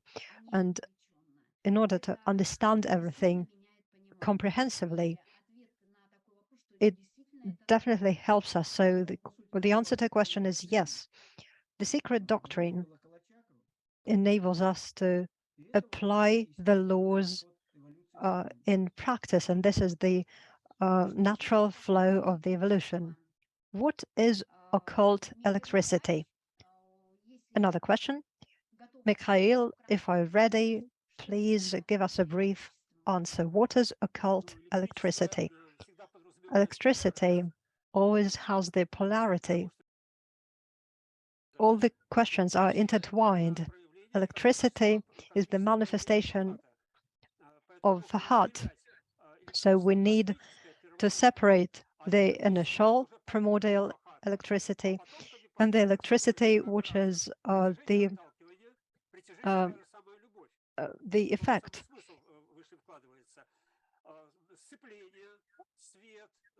Light, sound, heat. We can say that all these things are manifestations of radiance, but we can also say about other aspects of space. Behind our sun, there is the spiritual sun. Without the spiritual sun, our sun wouldn't have been able to do anything. It always reflects it. And the rays that go from the spiritual to our sun, they go through various layers, and that's where electricity originates. And within the microcosm, human beings, the same process takes place. So we need to understand the lucida matter and other aspects and their meanings. Thank you so much. Would you like to add something? Oh, no, not really. The lucida matter has the highest level of plasticity that we were talking about. If we're talking about the occult electricity, then we can also say that if it exists or exists, this is the continuous change, and this is the occult understanding of electricity. This is the source of the eternal creative energy. Agni Yoga says that this is the psychic energy, and it's of utmost importance for human beings, and we need to study it. And this is the original energy of fire. All those things are very interconnected and very beautiful. Another question. The fourth aspect was fire, and it is not very clear. What are the first, the second, and the third fires? Please, if someone has an answer to this question, please switch on your microphone, and we will give you the floor. The first fire is Buddhi Manas. The three fires together is the world of non-forms. The phenomenon of humanity, this fiery nature, or Buddhi Manas, should become tetractis. The lower Manas will be able to perceive the radiation of these three fires and manifest the fourth one through creativity and independent work. Well, I understood this question in another way. The origin of the fourth fire is not very clear. There is no difference between the first, the second, and the third fires. The form of the fire is the fourth form. So we can say that the first, the second, and the third ones are the fire, and the fourth one is the form of the fire. As a symbol, it's a complete triangle, which has three rays on the inside. They are the root. There is also this point, which is the one. The two rays are merged, and all these three dots of the triangle are connected by the movement, which is incessant. It doesn't end when we draw the first triangle. So this is the fourth form of the fire. Another question: what is the free will? Is it the free mind, the free consciousness? Does it exist at the very beginning of the creation of the universe? Vladimir, do you have comments? Any comments? Yes, it's an interesting question. Everything happens according to the impetus, impulse of our will. This is the will and the force of the eternal breath.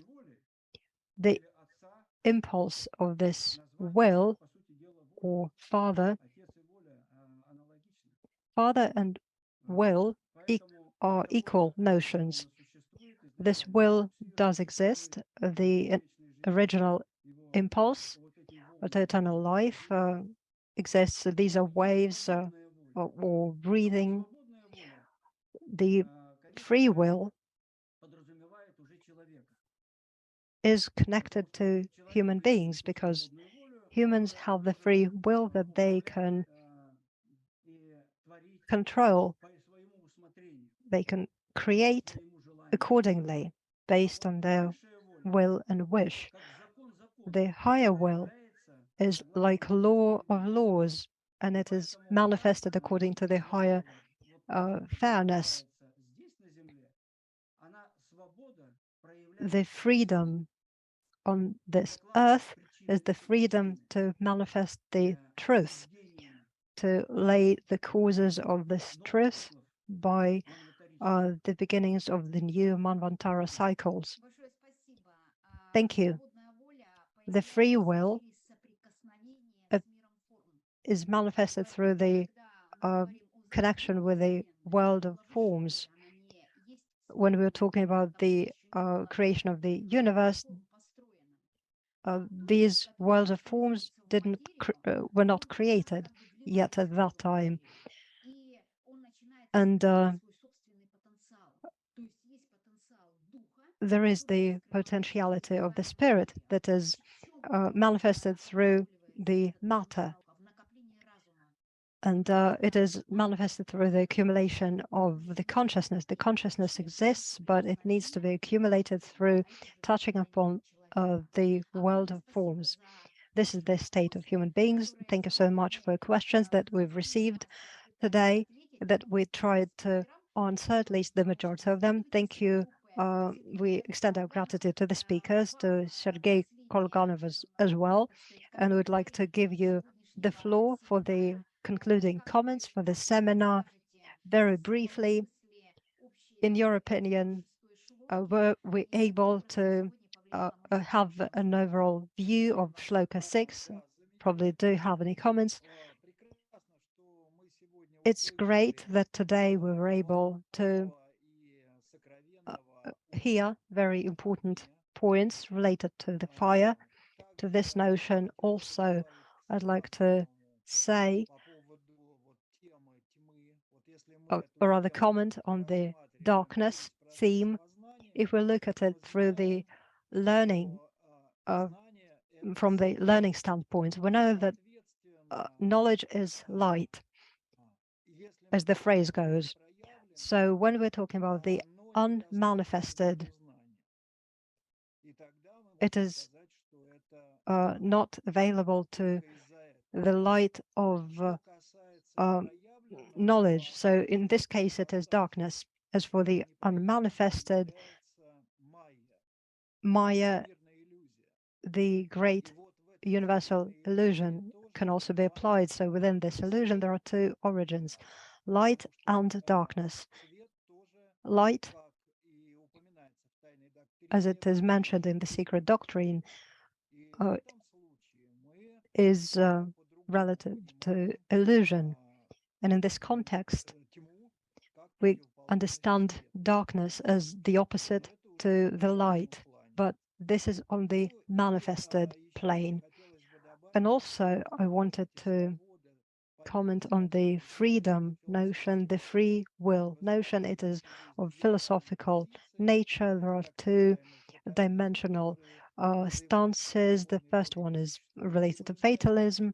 They say that there is no will, free will, and according to voluntarism, there is free will in everything. And based on the studies, I'd like to say that freedom gives us the possibility to get closer to the divine. Why? Freedom can be manifested by us only if we do not get close to the divine, and it prolongs the process. It results in terrible periods of time, and as a result, there are students who drop out of schools, and they don't want to get closer to the higher, to the divine. And if we get close to the divine, to the highest notions, we don't have the free will. As you said, we're getting closer not to the free will, but to the higher will. Thank you so much, Sergey. It was great to hear your comment. And also, I'd like to say, in conclusion of this seminar, that today we were able to achieve this unity of thought that is possible only with the help of the unified work of the whole body. There is the nervous system of the system, and it was created in the sixth Sloka. And we work together today as one organism, as one system of the body, and we used the light to see more. There is logic and there is the higher logic, and the higher logic of evolution equals harmony, and harmony is love, that Michelina Foster reminded us about today. And it was very timely, because that's how we can get closer to the understanding. That's how the heart is reflected, and that's how the accumulation of consciousness happens. And Blavatsky says that being convinced in something is equals to knowledge. When you are aware of the higher laws and you can apply them in your life, and in this case you cannot make a mistake.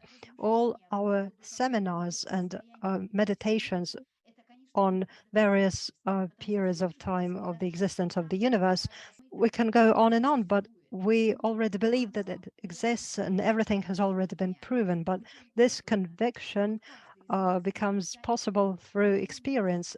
All of us are accumulating experience, which is immeasurable, and it is very valuable. There is the spiritual immunity of the universe. This was the discovery of the sixth Sloka. This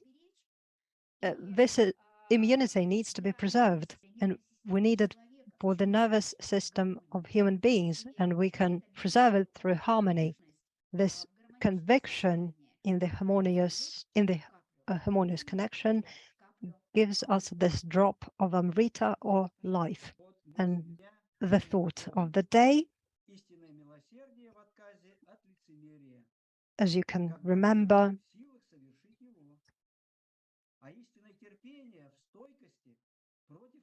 reminds us about the necessity to be convicted against the disappointment, and let's preserve this harmony, and let's accumulate this experience through during the 3 months of work. And we were able to accumulate this knowledge through systematic studies of the secret doctrine, Kalachakra and Agni Yoga. Dear friends, we're not saying goodbye to you. In September, we'll reunite. Thank you so much for staying with us, and thank you for joining us, for actively answering and asking questions. If any of your questions were left unanswered, we will use quiz to answer questions. We'll stay in touch, and we'll be looking forward to seeing you at our 7th International Theosophic Congress in the city of Moscow. We are preparing for this Congress. We are receiving applications for the creative competitions. We are waiting for volunteers, for partners, for editors. We are accepting books for the books exhibition. And we're working on multiple projects that will be presented to you during the 3 days of the Theosophic Congress that will take place from the 24th to the 26th of September. See you.